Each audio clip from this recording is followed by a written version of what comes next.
Okay. Oh, I know. I'm going to preface it. Take one. So when I was at the Fred, when I came to the Fred, to one of the first coffee houses that I can remember, Brian Haney was still here. He was a member. And one of the things he did was he read some poems that he wrote in about 6th grade. So what I did is I brought in something that I wrote in high school during the first presidential election where Barack Obama was a candidate. So if you can just turn back the clock in your mind, try to remember what the news cycle is like. Otherwise, it might sound a bit dated, though not entirely, because it's only like 8 years, it wasn't 4 years ago. Okay. Anyway.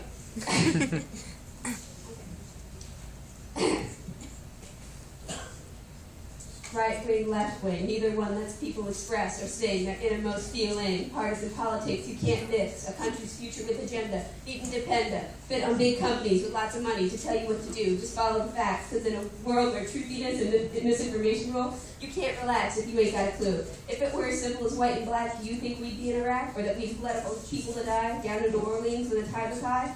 I wish we could just go back in time and say with conviction, as warm as a crime, it's just an addiction. Without moral support or reason of a people that did nothing to us, and our country's about to lose all the trust of the UN.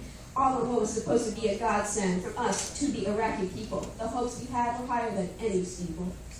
What are we doing in this country of democracy, hypocrisy, acting with alacrity? Matter of fact, he don't even talk about his promises anymore. Did we get smarter, or was it just like McCarthy? We got scared to change, wanted everything to stay the same by playing the blame game, and people who were different freaked us out.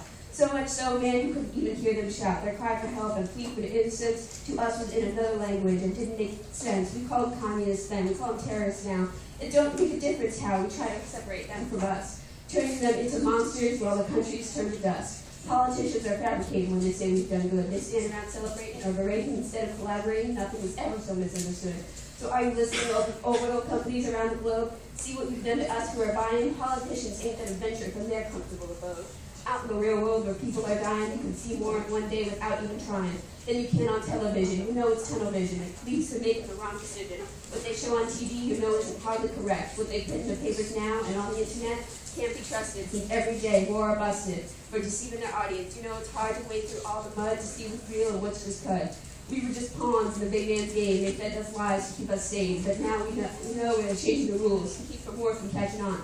Don't you wish we still had the blues to play a sad song that might get the attention of some politicians too worried about ascension to mention what they think or how they make peace, too worried about the Middle East to realize that it's their own country they tore, apart at the seams with their negligence, pride, and ends without means? If I had to give a message to the next generation, I'd say think before acting, especially when attacking another country and causing tribulation. Always consider the ramification of what you're doing or about to do. Lord knows your actions could affect more than a few. Know what you're getting yourself into. You may not like what others have to say, but you can consider their views on some rainy day. There's a reason so many are opposed. It's probably because your mind's closed. Open your eyes and see what's there. Stand outside to the deep of fresh air.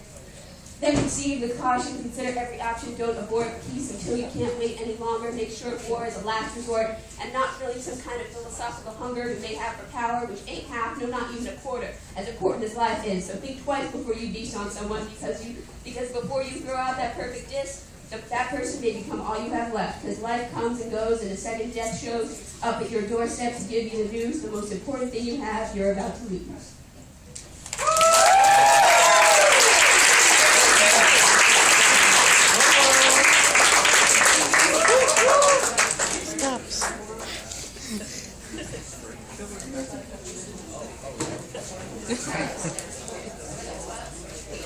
She wasn't done.